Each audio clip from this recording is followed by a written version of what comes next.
Alright, you guys, today I've got the WEN 3800 or 3800 watt inverter generator, model 56380i. So just recently picked this up. It was I guess a Black Friday deal, I don't know, $600. So I'm gonna be taking on a new project. We're taking on a vacation home. There's no electric. Figured I could use this to run saws and whatnot while I work in there until we get electric hookup. And then when we're not using this, we'll use it in our camper van. So we have an old converted ambulance that we use for a camper. So drag this along when we take that in boondock, and hopefully it's quiet and can give us all of the power needs that we have. So let's see what this thing is like. Just unbox and set it up. I've never gotten a generator before, so I don't know what kind of setup there is actually required for these things. I would assume you just pull it out of the box and pour gas into it, but nothing's ever really that easy.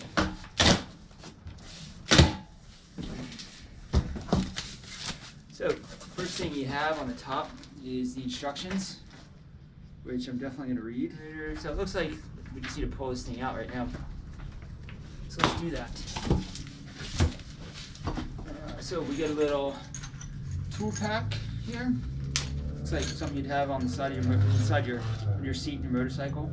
A little wrench. This is a nice screwdriver. And those two wrenches. So that's kind of nice. They throw this in. Usually they just assume you'd use your own.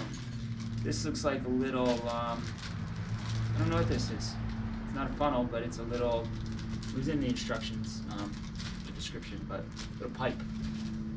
Plastic pipe. It's the best description I have. Big, nice, chunky piece of foam. Hold on to that. That'd be handy for something. And then we have a bag with a generator in it. This thing's a beast. It is definitely a heavy generator. It's not like the little suitcase you see people use to power their amplifiers when they're cussing on the corner. So we got two nice handles on both sides here, and nothing fell apart when I pulled it out with those. So you grab it by these two sturdy handles. The thing looks nice and tight. Looks like a big cooler. I don't know if this thing has it has a handle that comes out, and then wheels. So again, just like a cooler, makes it really, really nice to pull around. Got your pull here, some type of cover down here, and then here's all of your plugs, right? So this does not have your 4-prong 220 volt. So like if you wanted to use this to power a transfer switch on your house, you're going to need a special cord that'll go from that 3-pronged plug to the 4-pronged plug. And my understanding is it basically just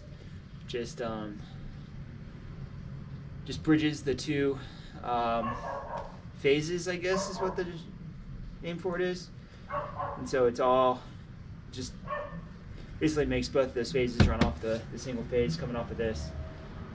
It's my understanding. I don't know. Apparently it can be done. It's like a $10 cord that you have to get off of Amazon.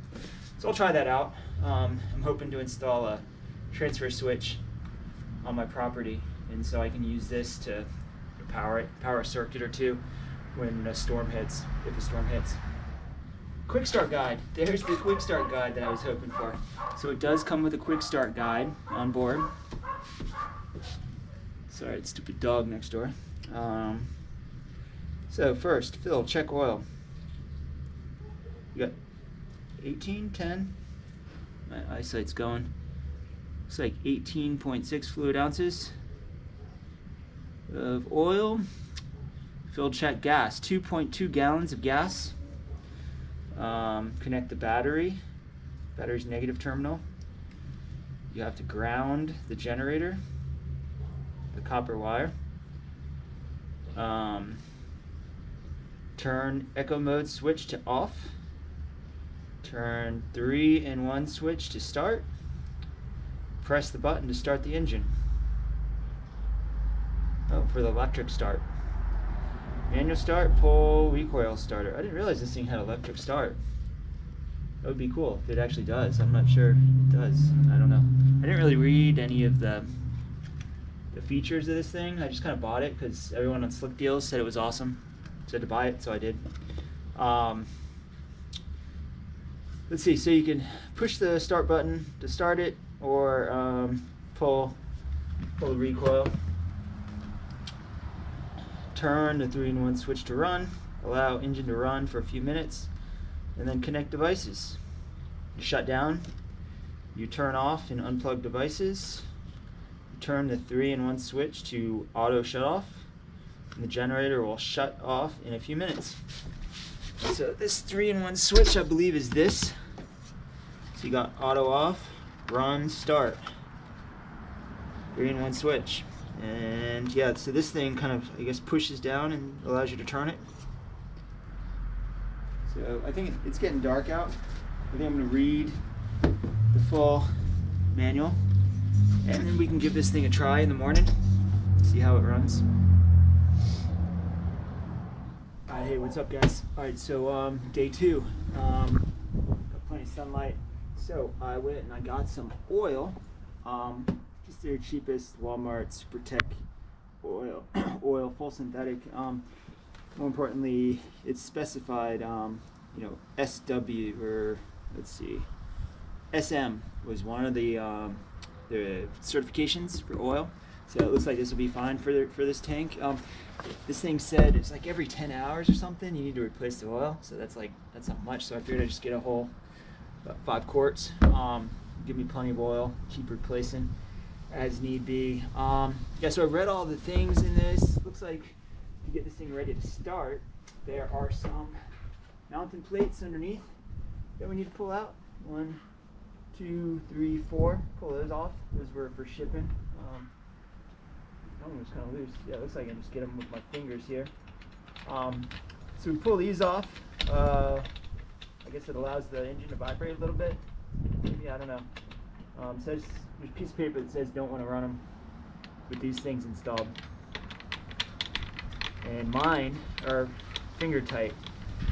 So you just pull these things off. And you know, I don't know. I guess if you want to keep it for if you ship it, if you put it in shipping, or if you're going to be rough with the generator, maybe you put these things on, considering that's what they had when you bought the device to protect it. So I'll just store these with my manual and stuff. That was a little tight.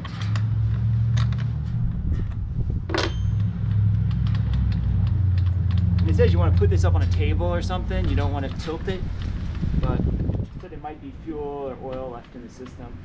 I don't see any oil pouring out, any fuel.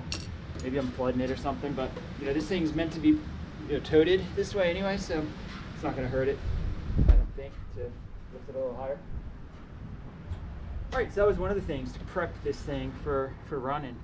The other thing, obviously, is to put oil in it. It doesn't come with oil, hence this oil. About 530 in the manual says it's great for all temperatures. I believe that is what it, yeah, here we go. 5W30 synthetic should cover all of your temperature ranges. 30W, 30 weight, is for what, 40 degrees Fahrenheit and higher. 1030 is for 40 and lower. I want to cover all my bases, so I'm going to be using it probably, you know, close to 0 and close to 100. So I want this whole range. So synthetic 5W30, good job. And then they also specify like classifications of oil that you can use in this thing. SAE viscosity grade. You can either go with classification of SJ, SL, or SM. Again, this stuff is SM, the synthetic. Yeah, I paid $14 for this, so you know, not going to break the bank. The other thing you have to do in this thing to get ready for starting it is open up your battery door.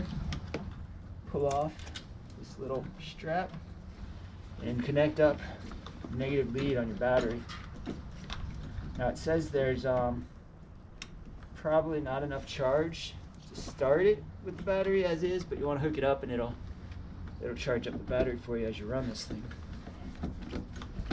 So let's see, pull out our lead, pull this out enough to get that lead on there. Then we just use the screwdriver they give us. So loosen up this nut or screw.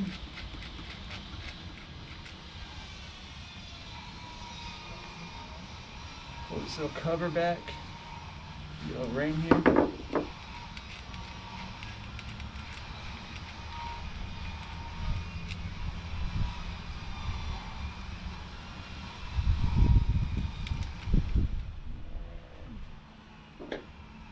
don't know how much room I have in there.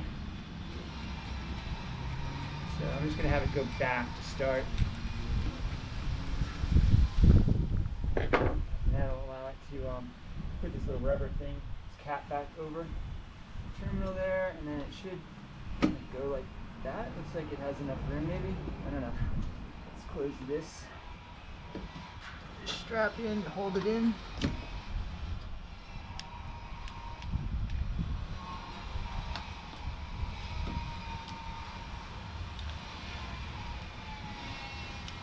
Alright, and the battery's in. Let's see if that will close this door here.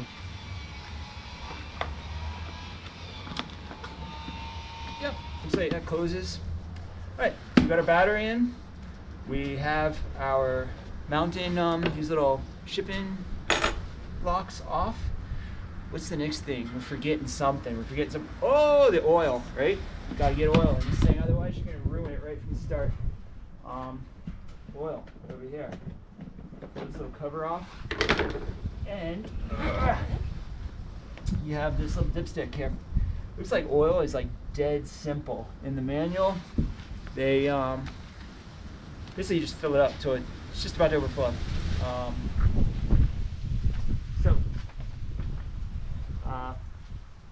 Just about to overflow is full. The bottom of the dipstick is empty, right? So as long as you can see it on the dipstick, you have enough oil. Ideally, you just fill it up until it's almost ready to overflow. Put a little rag underneath it probably. So I need to go get some paper towels just to catch any oil that comes out. And they give you this and this. I'm thinking this just clips on there, and that's your spigot, right? Or your little funnel to fill it up. Put my paper towel under there.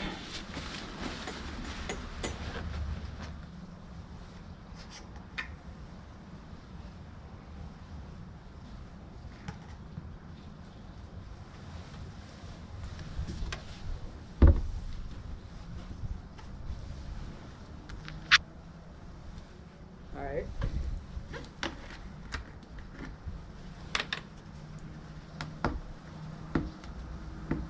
This is where I like always wish why did I buy the big one? I'd rather deal with the smaller little quarts than big 10 quart or 5 quart bottle.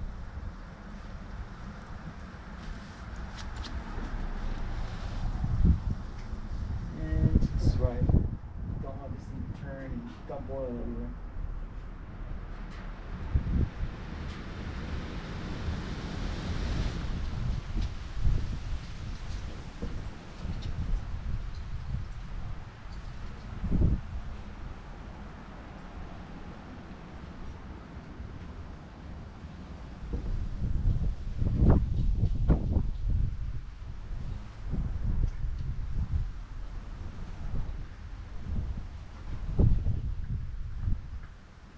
Really have no clue what 18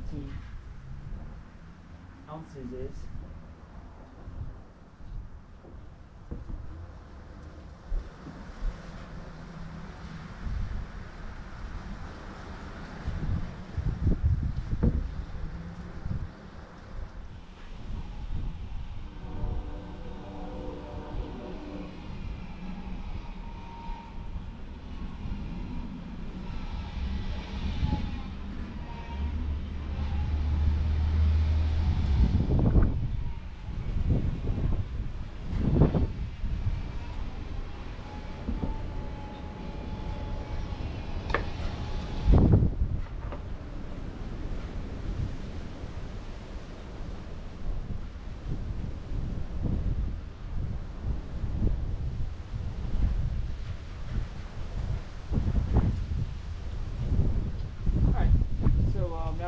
like up to there. So we're like halfway up. And I can see the oil at the bottom of those threads on this plug here.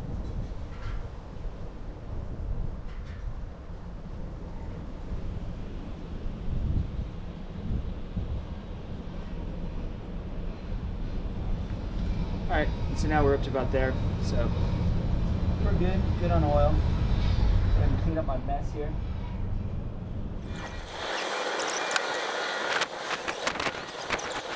Alright, so we've got oil in it. We've got those little plates off of the bottom. We've got the battery, the negative terminal on the battery.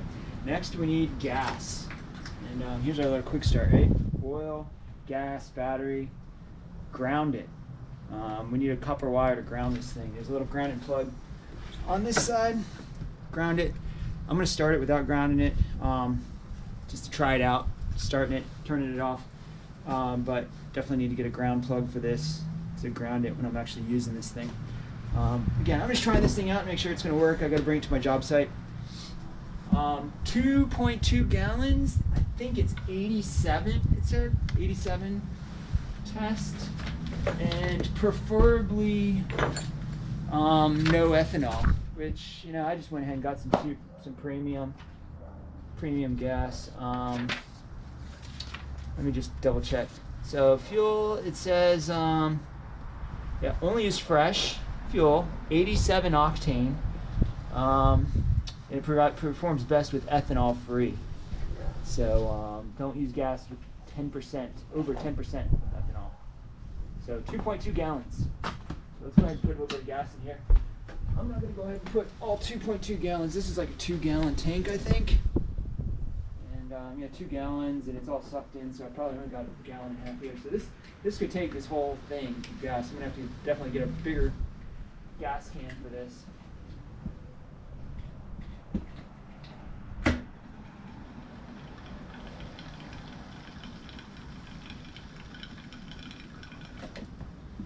right, I'll put maybe half a gallon in there.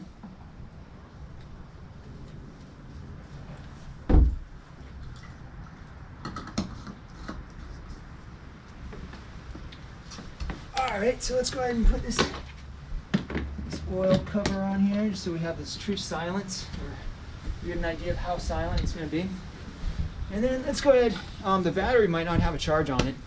It said it could or could not, depending on how charged it was at the factory, how long it's sat since it came to me. So, I think I have it all right. I've got echo mode off, I got oil, battery, gas. Turn it to run, turn it to start.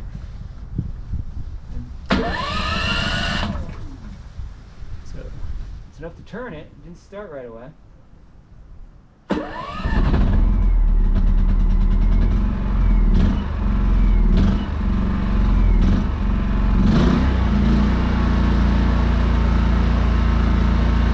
it went from this little exclamation point over to the green lightning bolt.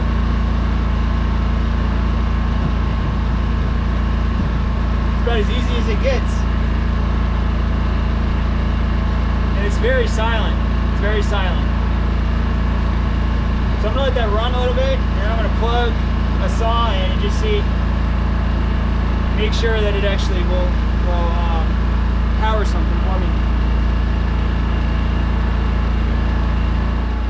Alright, so this is like one of the devices I plan to run off of this thing.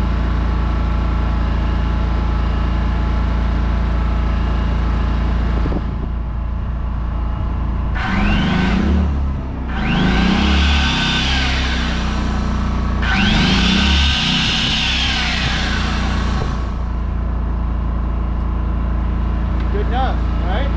So then, like, you want this thing to run all day, you can go ahead and put it in echo mode.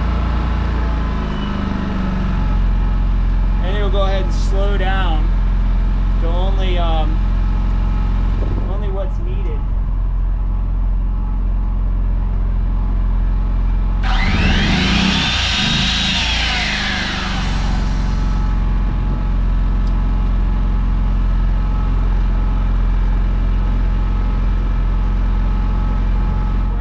So I was reading in the manual, it said that you wanted to empty the carbs when you turn it off. And I was like, how do you empty the carb? And there's, you know, you have to unscrew parts and all that stuff. You empty the bowl. You get a little hose and empty the bowl. That's a pain in the butt, right? So what they also have is auto off. And what auto off does is it just runs it dry. So you go to auto off, and it's still running. And then it'll basically just run out. It'll suck all the gas out and then just turn off when it's done, right? So it's basically emptying the carburetor for you, which is good. Let's see how long that actually takes.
There it goes, turned off. So, key things there. Battery had enough power from the factory to crank it up for the first time. Got to figure out what this little triangle is with the exclamation point. So when I first started it, that came on. Everything else, pretty simple, seems to work. Need to get a ground plug for this. Ground it when I'm using it. Alright, so I thought I'd just bring it out here, put it on solid ground, get an idea of how loud it is on concrete, on, you know, solid ground instead of on the porch. So again, run, start, push this thing in, make sure this is off. There it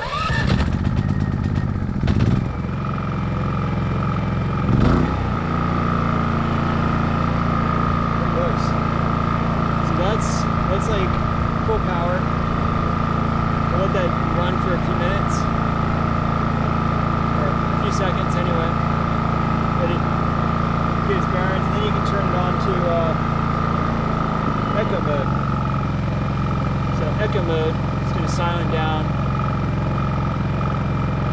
just idle, and then only ramp up when it needs a load.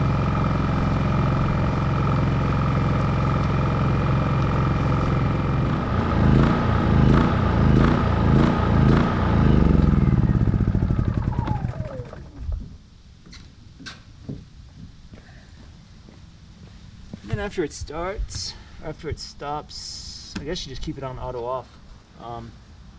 So that's my unbox and initial startup of the WEN, what was this model, the 3800W inverter generator.